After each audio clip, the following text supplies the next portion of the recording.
Hopefully this works.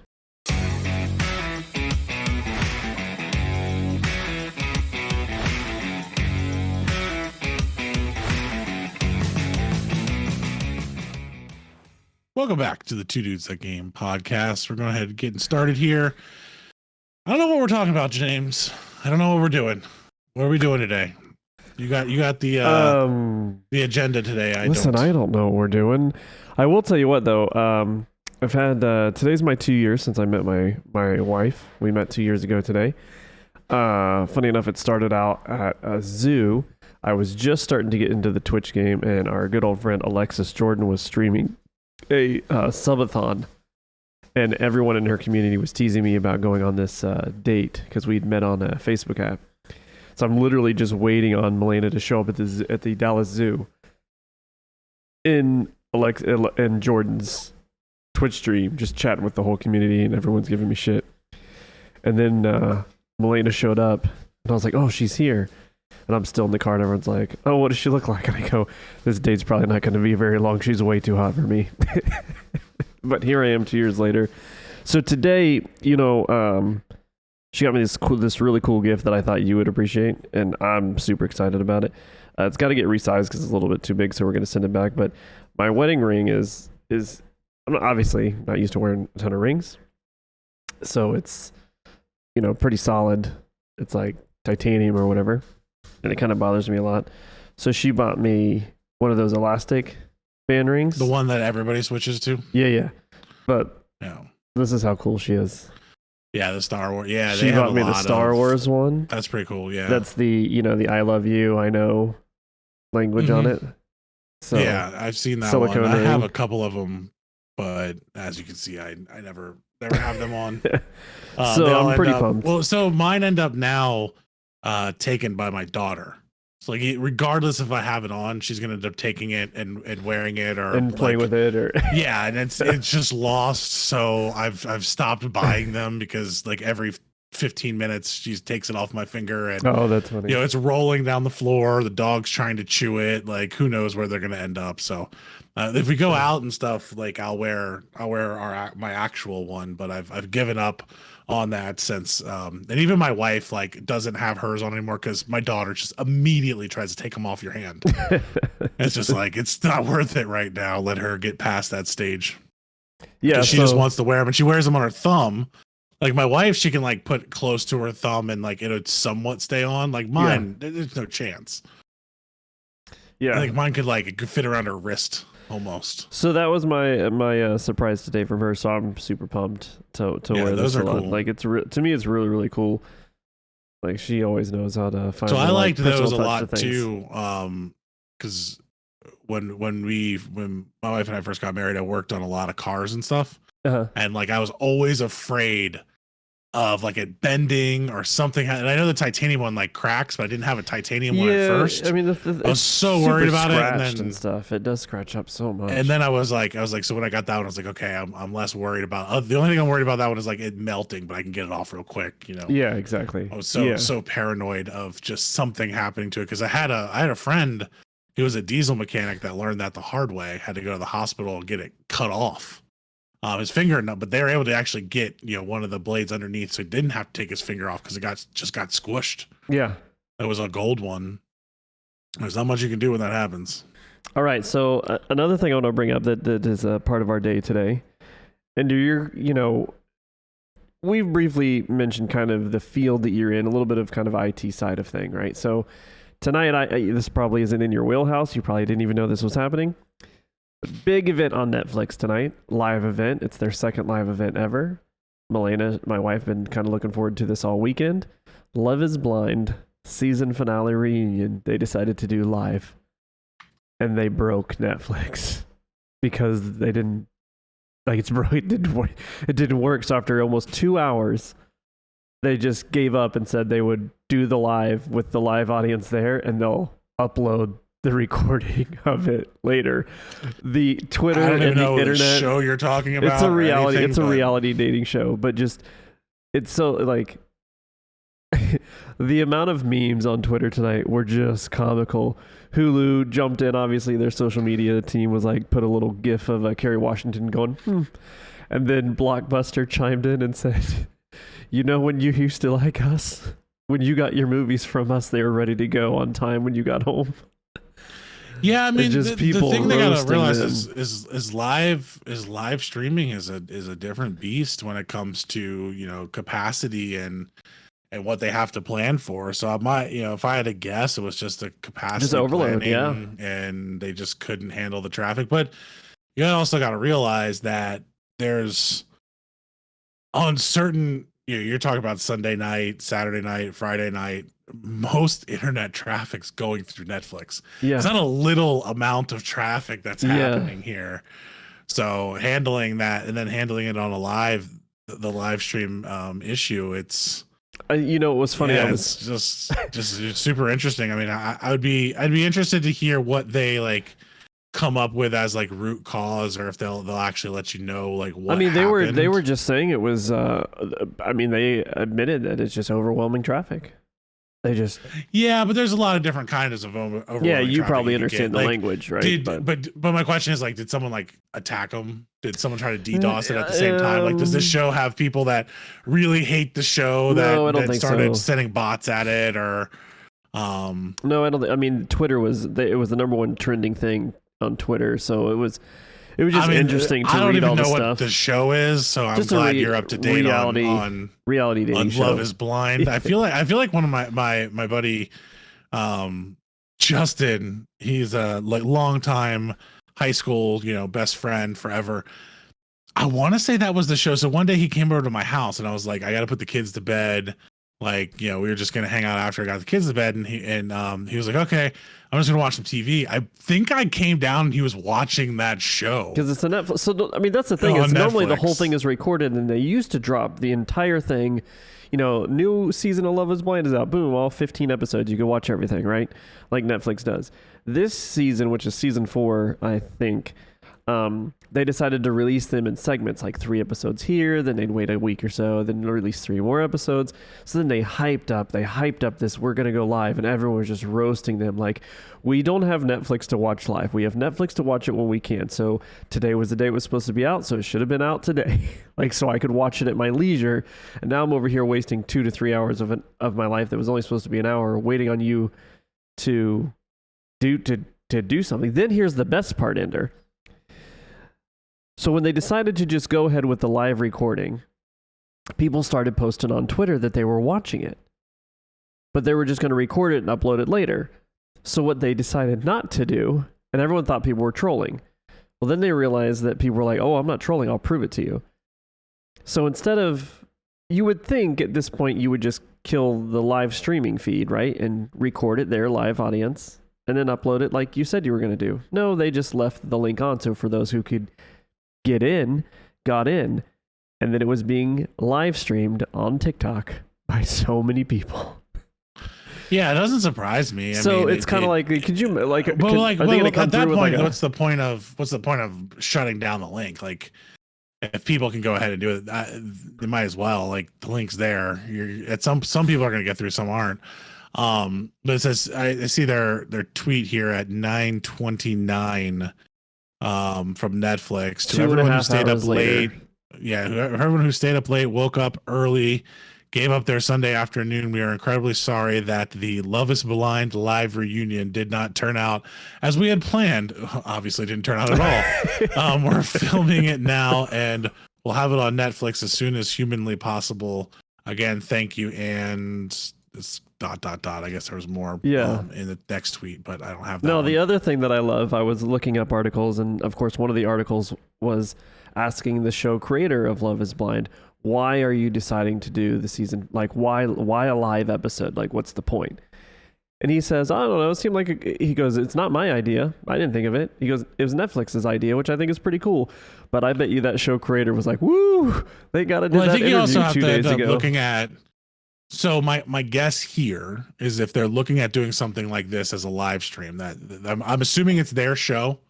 Yeah, like Netflix, they own the show. Netflix owns the show. Yeah. Now you have to start thinking about Netflix TV.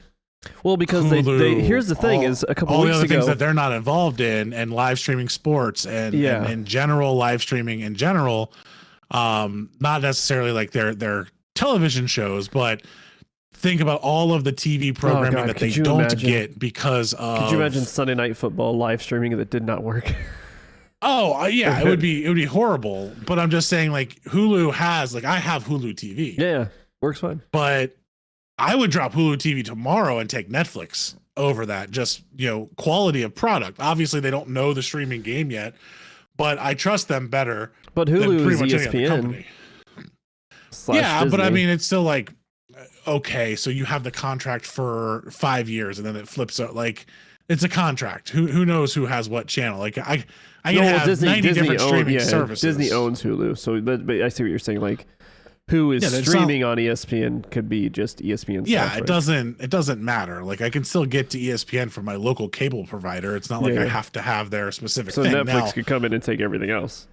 They could take everything else, or they could just end up buying out the contracts and getting contracts from them and doing cross promotional deals. And it's like anything else. You need your content to be out in front of people. Yeah. Regardless of all of the containment that you have. And you're starting to see the open where everyone can do live streaming. Everyone can do this. But now the question really is, James, for you, does this mean Netflix is going to be the place that you live stream your games? Because Netflix games.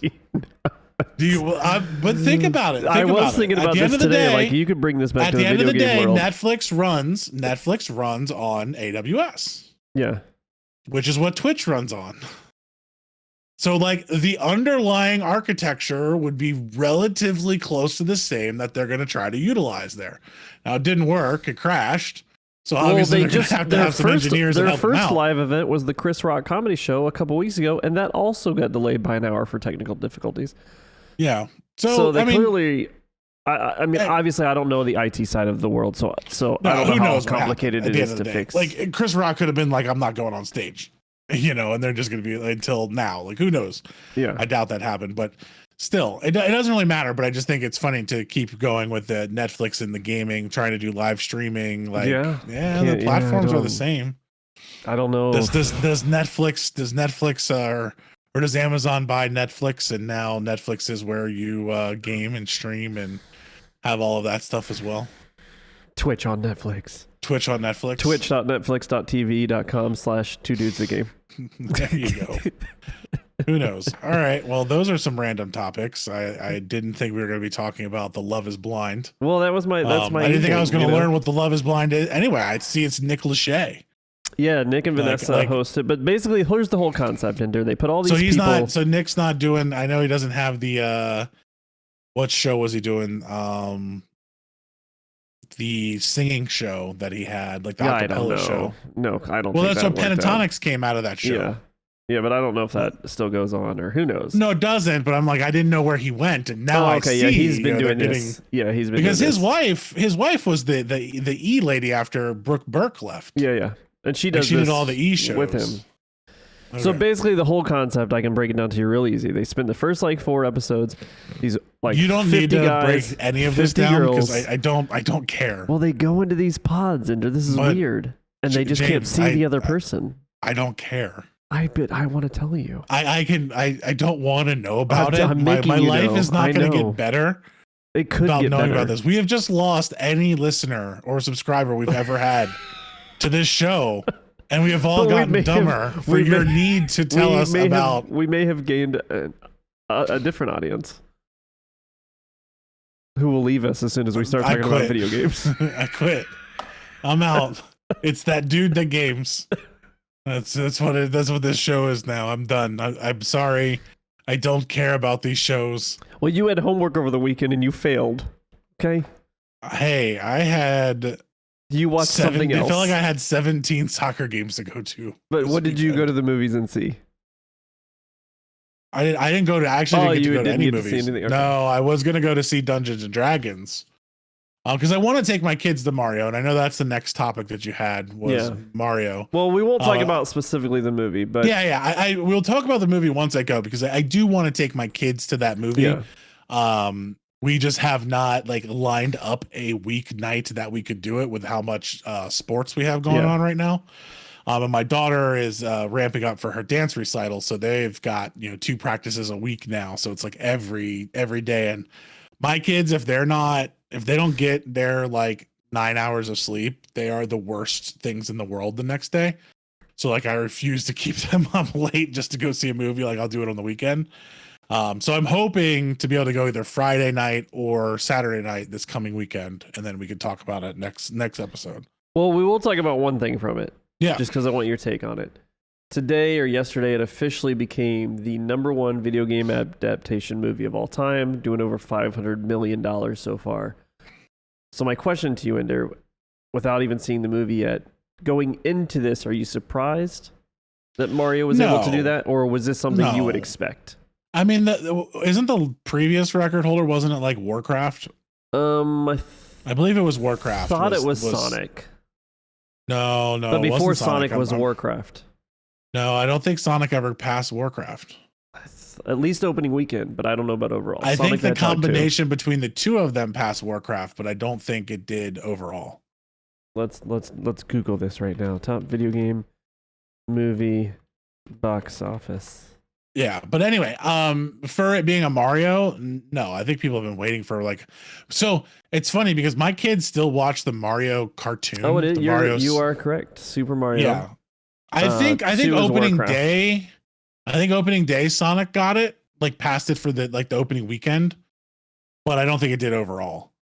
So yeah, Warcraft. I mean, but it's just I think Mario and Warcraft are very much the same. Like it's a huge fan base that's been waiting forever. Yeah, 677 right now million for Mario. Warcraft stopped at 438. So yeah, and Warcraft was a terrible movie. I think Mario could get. I don't think they'll make the 1 billion, right? But I think they could get to the 800. Pull another 130 worldwide. I mean, dude, they passed Frozen 2 for best animated opening weekend. So I don't know. Like that's pretty killer to pass Frozen, because the thing with this movie is you're getting all generations that want to go to it. Like you're getting like me that will go watch it on my own. Like I'm not taking a kid. I'm just gonna go see it. Yeah. I'll go watch it probably twice or something. Frozen 2 ended up doing 1.4 billion. Yeah. So if they stay on track, since they've already passed them for Frozen 2 for opening, like you could see 1 billion out of this. And I'm not surprised. It's Mario, man. I mean, we're talking 1980, what? Like I could go watch this movie with my dad and my dad would be interested in it. Like that's like we've actually talked about when he comes up here going to see it. Cause he's like, if it's still out, will you go see it with me? Cause I haven't been in the movie theater in 10 years. Like, yeah, I'll go see it with you. Yeah, it's got. But again, I think it's like Warcraft, where you have just this huge fan base that wants this. Warcraft was just a subpar movie. Think about this. I don't think it was that great. So it is currently 146 all time on the box office, number 146. It is just about $300,000 away from passing at 145 Forrest Gump. Yeah, like, but again, crazy to me to think like this movie did that well. Why? This is pop culture icon. No, I like I said, I understand now, where you're coming from. Forrest Gump to me would be like, holy crap, that was so amazing, because no one knew other than Tom Hanks about Tom Hanks. And like, we know this is Mario. Mario's been there. You have this fan base. Like, think about movies that no one knew about, how well they did, especially like Forrest Gump, which is just a phenomenal movie. But the hype that they had to have for it. And that's also in the era of going to the movies. Yeah. This is in the era where I can kind of wait, and I'm sure someone's got this ready to stream.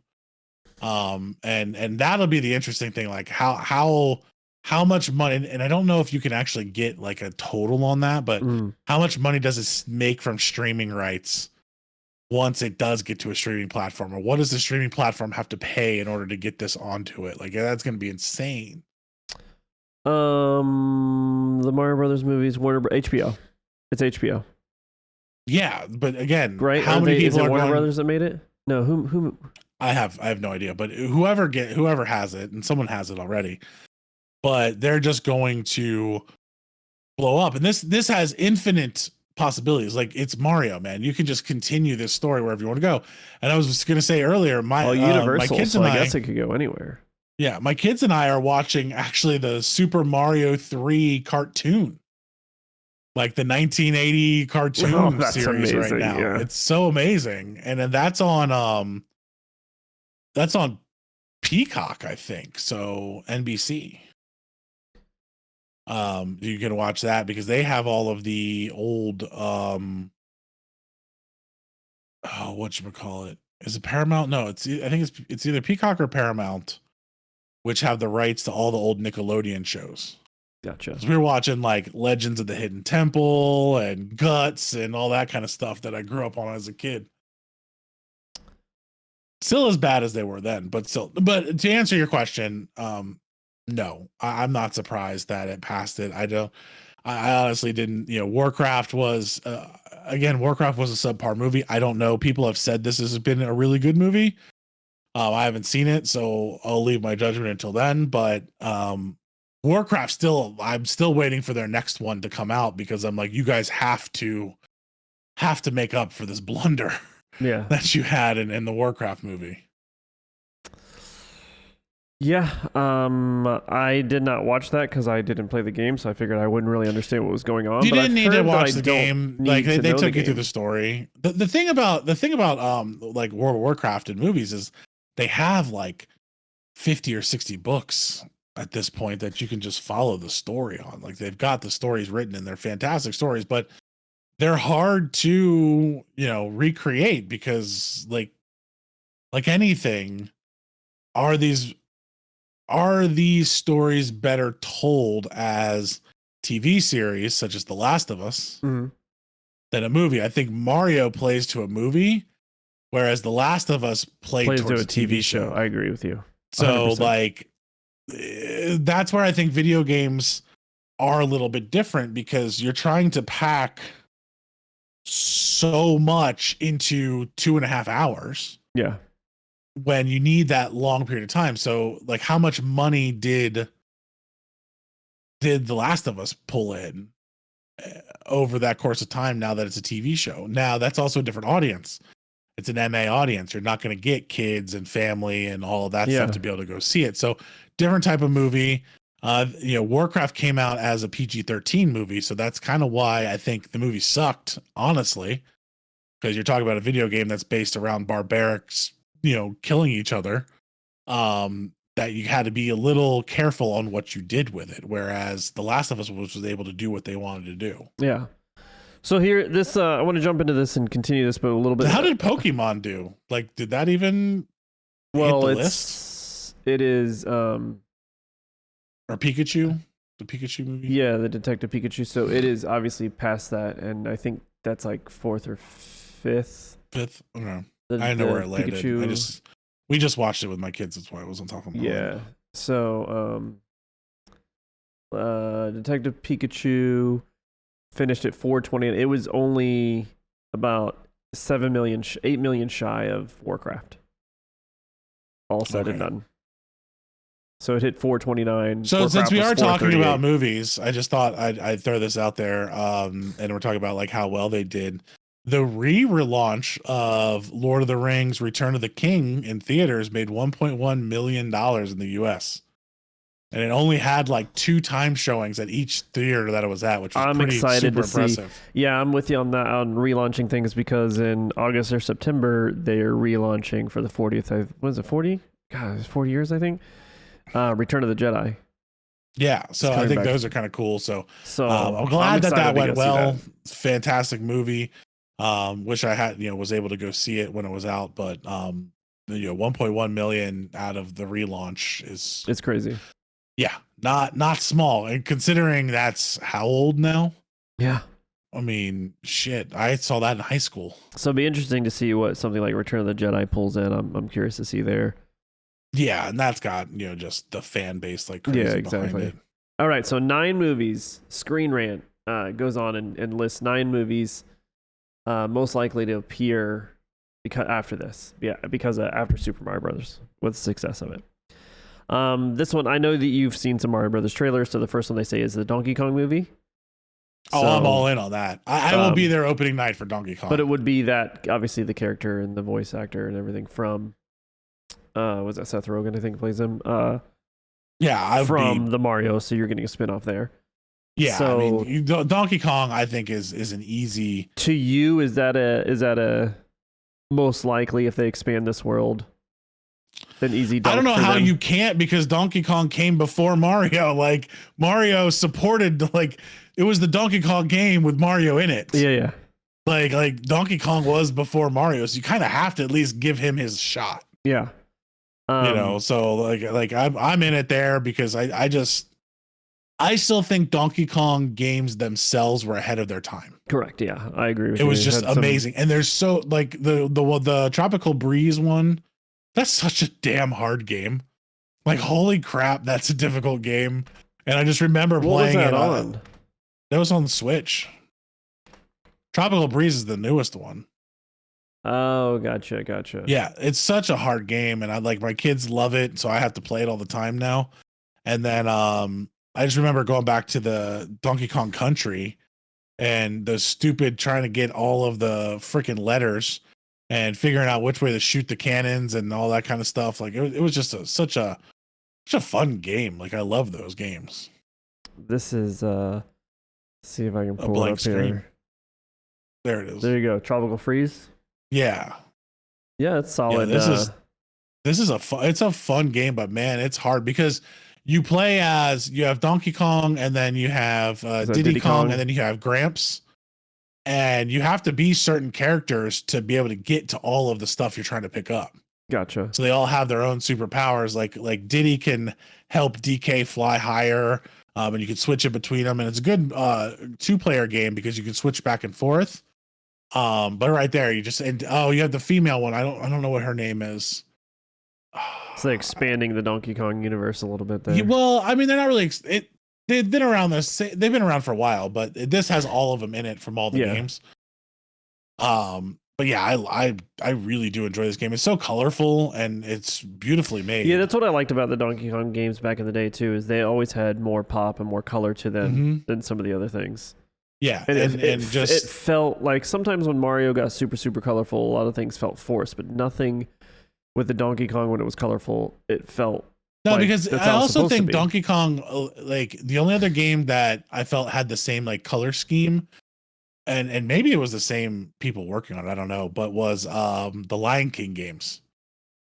Like the Lion King game, that thing was so beautiful. The Disney studios and stuff. So that was another one there, but yeah, this is a super fun game. I would try it out. It's old. I mean, and the thing about Donkey Kong is they don't put a lot of games out, and I don't know why. And I know they're so focused on Mario that they never really do anything else with the rest of the characters. And obviously you'll have to see the movie, but I think now that you're talking about it, I would imagine to do a Donkey Kong movie would probably be a prequel to what is in the Mario movie. I mean, it would have to be because he kind of came beforehand. So. Yeah, I think you could get to the origins a little bit and anyway, have a cool story. So number 8. I think this is probably the most story-rich thing that would come out of Nintendo, Legend of Zelda. I think that needs to be a TV series. I'm sorry, I don't look at it as a good. I think it would be a great movie. People are gonna go see it. It's gonna make money, whatever. But that's a TV series. But I also feel like Legend of Zelda has the potential to be a live-action TV series. Yeah, that's what I'm saying. Like, I think live-action TV series. It may not need to be animated. But it has to be a TV series. But it'll be interesting giving these characters with like voices. Unreal 6, whatever they're going to come out with by the time they do that. Yeah, it's going to look like. You're going to be able to tell the difference. Yeah. Number 7, Kirby. People love them some Kirby. I do. The new Kirby game is fun. The little pink bubble guy that everyone confuses I love with Kirby. So that one Pokemon. The thing that I loved about with Kirby, or I love about Kirby, is it's insanely easy but difficult at the same time. Like, you don't die in it. It's not hard to stay alive, but the puzzles are insanely difficult sometimes. So like my daughter plays it, but there are some times where she's like, Dad, I don't know what to do. Like, these puzzles are hard. And the new one is pretty cool because you can eat stuff and you morph into different things. So in order to so you can turn into a car, and you can turn into like a cone that sticks in the ground, and I just love the fact that Kirby eats everything. And That's then funny. you have different powers that you have now to where you can skate, like you have ice power or like cannon power or fire power, and you, in order to beat certain bosses, you have to have certain powers that help you out, so you have to make sure you keep the same one. This is not the current game. This is Dreamland. Dreamland, yeah. But this little So guy, I mean, I don't really understand the story. I don't think there's a movie here. Make, I don't think there's a movie here. how you even make a movie? He doesn't talk. He doesn't do anything. He's just Kirby. He's very. But you know what? I mean, if they made a movie for Angry Birds, I'm sure somebody out there could write a movie. Yeah, but at least Angry Birds, like they had a story there of like, you know, they're protecting their eggs from, you know, from the pigs. But here it's just like Kirby goes around and eats everything. And so, but again, I don't know Japanese. So some of the early Kirby games only had Japanese in them. So I don't even know what the story is anyway. So it's a very Japanese video game. Like it's a very like the way it's built and everything. Yeah. It's very that style. So it could be a great international hit. I don't think it would be that great of a US hit. Okay. Next one coming up. I think this is number 6. I'm very curious. I am just going to throw up some play here and see what you say. This is what they say number 6 movie could be. Pac-Man. Just move on. You don't think Pac-Man would be a good movie? I mean, they pulled it off with Wreck-It Ralph, but no, I don't think Pac-Man would be a good movie. Like, what am I? I'm gonna go munch on dots and chase after a ghost? Let me throw a scenario at you. Like, what if is? They what were is, gonna make a Pac-Man movie, would you prefer it to be in the style of how they made the Tetris movie on Apple Plus? Like, yes, it's Pac-Man the movie, but how Pac-Man was made, like 100%. I would be more interested in that than like, let me try, because I thought you were talking about like fully animated movies. Like if it's just like animated Pac-Man, like I'm out. But he's like, recognizable, as recognizable as Mario. Yeah, but there's no, like, Mario has storylines and multiple games. Pac-Man, Pac-Man to Miss Pac-Man, there's story there. There's a story there. Okay, so I changed the color. I can't remember all the story, but these ghosts have. But how did you tell that story through the arcade game that I played as a kid, and that's all I ever played? Apparently, that's a story. Also, Mario's a mass murderer, so there you go. Well, that's not that's true, but I'm fine with that. Here's another one that probably not going to appeal to me and you. Maybe you. I don't know about your kids. Splatoon. It's a cool game. I think it would be an interesting movie. They said the lore of Splatoon is incredibly deep, with the action-packed shooter actually taking place in a post-apocalyptic aquatic world. Splatoon has mass appeal, and with Nintendo still releasing games in the franchise on a regular basis, it has proven to be a continued success.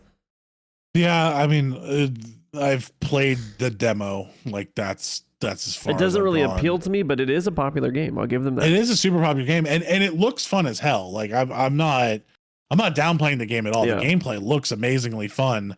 I played the demo. That's about it. Like that's as far as I've gotten into it. So I don't really know lore. I mean, where's the Call of Duty game? Like, come on, like that's obviously got to be on the list.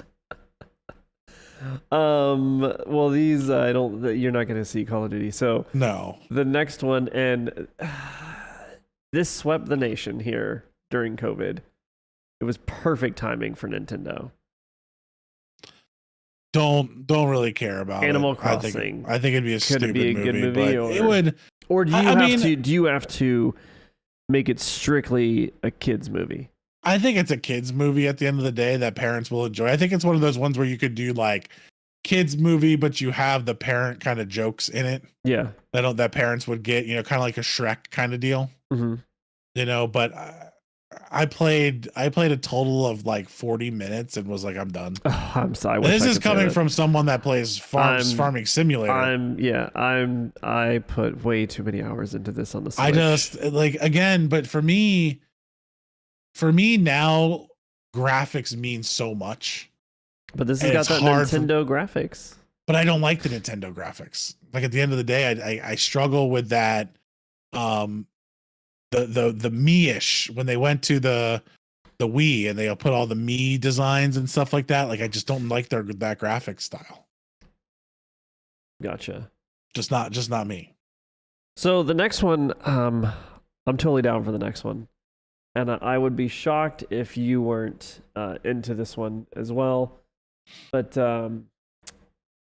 Star Fox. Oh yeah, definitely. That'd be an awesome one to have. Star Fox has a great storyline. Like you're playing the story, cool characters to be playing. That would be like the kids' Guardians of the Galaxy kind of movie there that you would have. But I play this with my son now on the Switch because it's on the like classic game stuff. You know, that you if you want to give them a lot of people don't know about this, but if you want to give them a cool, here I'll flip it over and show you a little gameplay. Have you ever heard of the game called Starlink? Yep. The Toys to Life game, but for the Switch, they added Star Fox, and there's a whole story. There's the storyline changes because like Star Fox is a major part of it. I played through most of the story. It's really cool. The updated graphics, obviously, this is a lot of the Starlink gameplay, but you go off on a whole Star Fox adventure. They made a whole thing, and you don't need the toy to go with it. You can just play the game, and it's probably, I'm sure by now, being a couple years old, probably get it for $10 or less by for the Switch. Yeah, no, I mean, I think that's definitely a definite movie. Like you have so much potential there and such great characters. Yeah, like the characters are just really good already. But I mean, they call this new Star Fox or whatever, which is pretty interesting. But yeah, you go in and you play as Star Fox, which is really cool. Plus the original storyline, but you talk about graphics, it definitely brings the graphics up to date. Yeah, and I mean, it's kind of sad that Star Fox just kind of got left in the dust. Like no one redid another one of those games. Yeah.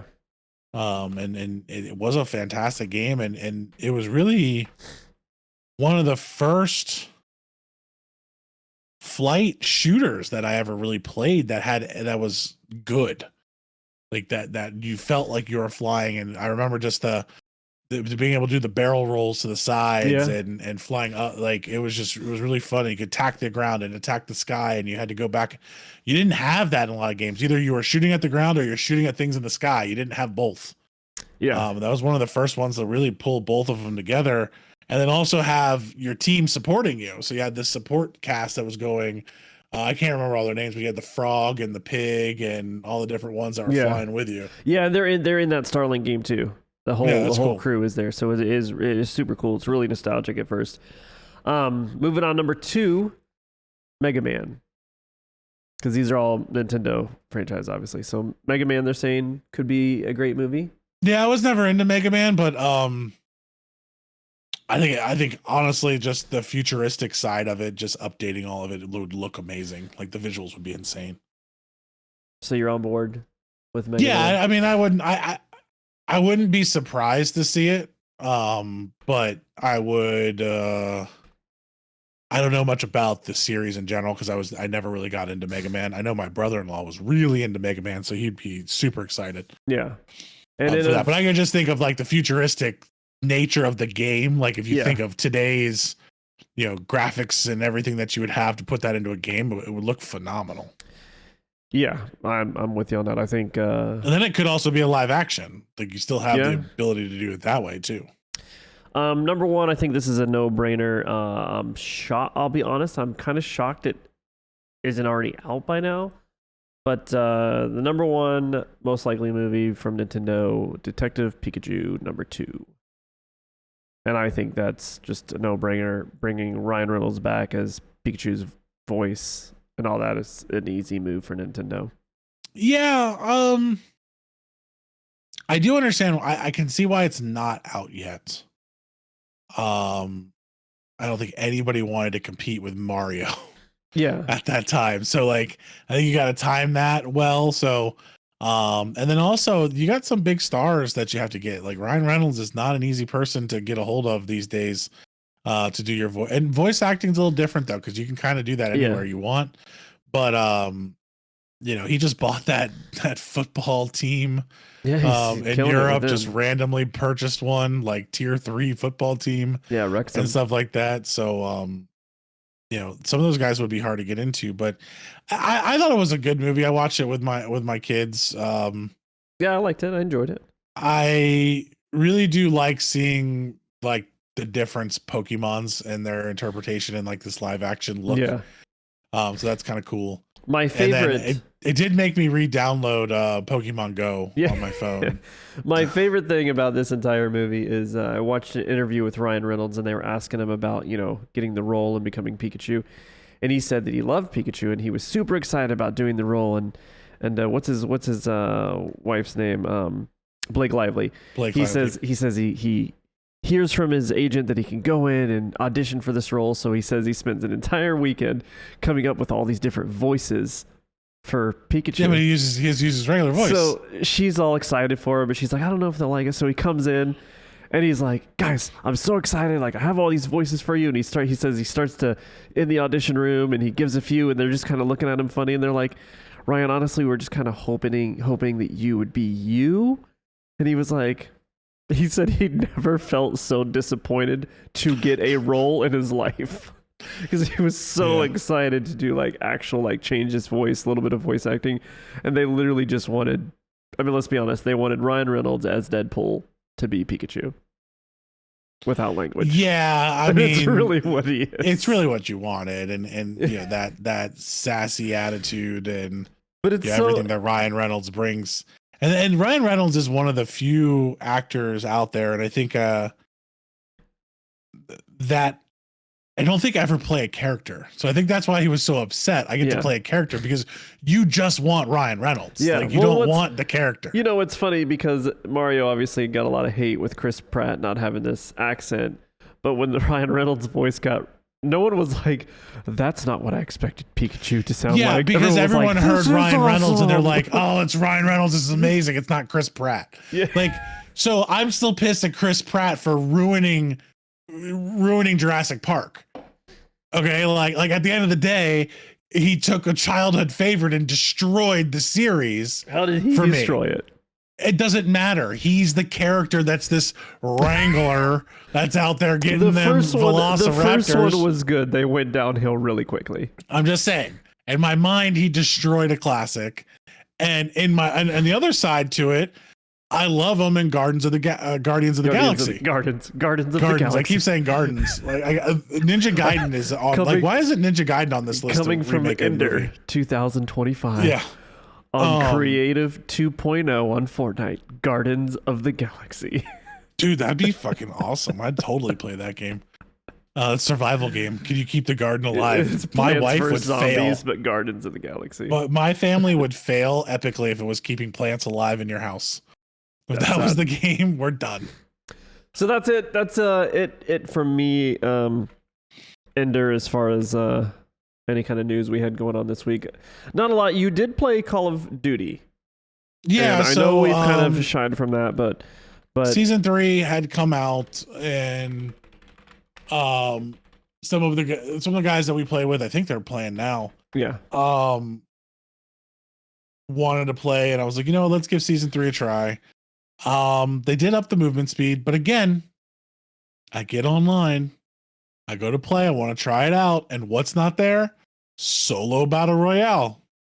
Not there. Now I can play solo Resurgence on either map, but I can't play Battle Royale on either map, and I can't play solo Battle Royale. There's a new Gulag. I do like the new Gulag. The Gulag wasn't too bad.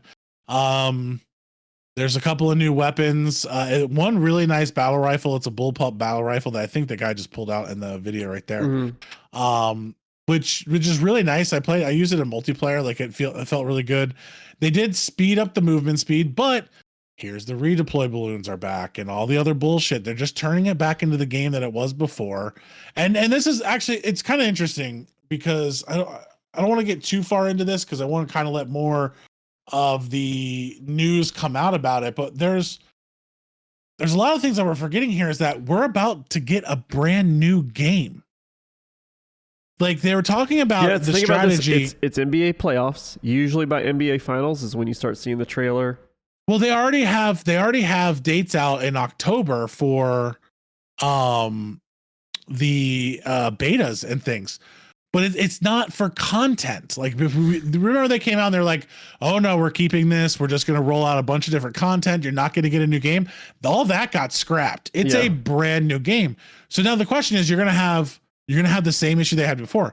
You're going to have Modern Warfare, which is probably going to be a remake of Modern Warfare 3. Like let's call it what it is. They're going to be remaking. So is that what's coming out this fall, or is it another Black Ops game? Is it trade? We don't know exactly. It's not Black Ops. It's Modern Warfare. So it's not a Black Ops game. So it's probably just continuation of this story. It's supposed to be the continuation, but here's the thing: they're saying everything's brand new. So does that now mean that Warzone is going to be running on a completely different engine again than the multiplayer? And you're going to have this crossover failure that they're going to have again. They're setting themselves up. Or are they going to redo Warzone again? But you're less than a year. Yeah. This game has been out for less than a year, and you're already talking about just scrapping it and redoing it again. Why, Ender? Why is it so hard? Okay, I got a couple questions. The first one, I want to go off of what you just said. Why is it so hard for them to just have a Call of Duty Battle Royale that's completely separate from the yearly release games or the regular multiplayer content? Why can't it just be its own thing, that like Apex Legends is its own thing? Fortnite, I think they put a lot of money into the Call of Duty League and esports, and if you get rid of that, you lose your entire esports. No, but why isn't Warzone just its own thing? Because they want to tie it into a story. Like the people at the end of the day, they think they're writing stories. Well, here's the they're actually improving that DMZ, but they're into, like you said before. Well, DMZ, what happens to DMZ? DMZ is in like this weird state. They're gonna lose it. They're gonna throw it away. Yeah, they come out with build up this community that, and actually DMZ has gotten pretty decent, but they're building up this community and they're just gonna throw them away. They brought in an entire community of people for third person, and they've literally just quietly it's gone, and they don't even comment on it. They don't even say like it disappeared. Like there's no playlist with it, nothing. It's gone. On even some people bought Modern Warfare 2, the paid game, to play third person multiplayer, and it's just not there. And they're not saying why or we're fixing something. Well, because I mean, at the end of the day, they don't really care. They wanted to pull enough people away from the other games, money, and they were able to do that. And then that's the thing. It's like if you're gonna constantly just redo it over and over again, it's never going to be great. Okay, now here's my other two questions for you. They kind of tie into each other. Is the content and is all the stuff going on with it, are they actually not doing anything good, or is the COD community so toxic that they're never going to do enough to make it good? And then the other thing is, do you think any of this, some of the stuff that they're not fixing, do you think any of this relates to the fact that they're just in a stalemate waiting on this Microsoft acquisition to go through? I don't think Microsoft has anything to do with it. Like it doesn't really matter. It doesn't help them, hurt them in any stretch of the imagination. I mean, I guess if you want to say, let's just tank the game so no one thinks it's this great thing, but just pull it off the shelves. Like I'm not necessarily saying Microsoft's doing it, but is it causing problems with the development cycle? I think you have a toxic work environment to begin with. We all know that there's issues inside of Blizzard, and Activision wasn't any better, but you had too many decisions are being made on these games, not to improve the game, but to improve the ability to sell the game. And that's the thing, is like, it's not, I don't think any of the changes they've made have been in thought. Let me try to rephrase this. Every time they make a change to the game, it's to bring part of their community back. It's not to just overall make the game better. So like redeploy balloons. That's to bring back the people that wanted you to move faster. They up the speed a little bit. So they're going to bring this wave of people back in. They're going to give it a try for a while, and then they're going to listen to them, and then they're going to be like, okay, what's the next thing? What group did we lose after we did this? Okay, let's add that back. All right, everyone, as you guys can see, you may have got a little bit of extra audio if you were listening to the audio version, but unfortunately our video on OBS decided to crash on us. So I'm just signing off. Basically what we kind of broke down is Ender does not think that the Microsoft acquisition really has anything to do with it, but for me personally, I think the toxicity of the COD, the it's probably a minority fan base. We always think it's majority because we're very loud on Twitter and things like that. But it does seem almost like a lost cause, in my opinion. So we'll get a little bit more on that on Ender. But thank you guys so much for joining in this week, and we will see you guys next week. Bye bye.